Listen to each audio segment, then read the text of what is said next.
అందరికీ నమస్కారం అండి. Welcome to Astro Today. ఈరోజు క్విక్ టాపిక్ వచ్చేసి మీకు వివాహము ఆలస్యం అవుతుందా? అయితే మీ యొక్క జాతక చక్రంలో ఒక ముఖ్యంగా చెక్ చేసుకోవాల్సింది ఏంటి అనంటే సూర్యగ్రహానికి శుక్రగ్రహానికి మధ్యలో డిస్టెన్స్ అనేది ఎంత ఉందో చూసుకోండి. ఒకవేళ వారిద్దరి మధ్యన డిస్టెన్స్ 45 డిగ్రీస్ కంటే ఎక్కువ ఉంటే మాత్రము అది ఖచ్చితంగా డిలేడ్ మ్యారేజ్ని సూచిస్తుందండి. ఇది just one of the key factors మీరు చెక్ చేసుకోవాల్సింది. దాంతోపాటు ఇంకొక మల్టిపుల్ పర్ముటేషన్స్ అండ్ కాంబినేషన్స్ కూడా చూసుకోవాల్సి ఉంటుంది.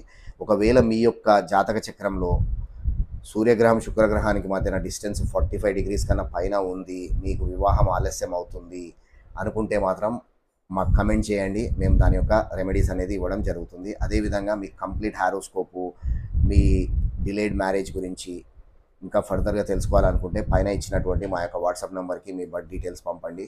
మేము నామినల్ ఫీజ్ ఛార్జ్ చేసి మీకు చాట్ అనేది ఇవ్వడం జరుగుతుంది. ఈ రోజుకి వచ్చేసి క్విక్ ప్రెడిక్షన్ అండి. Thank you so much for watching my video. I'll see you tomorrow.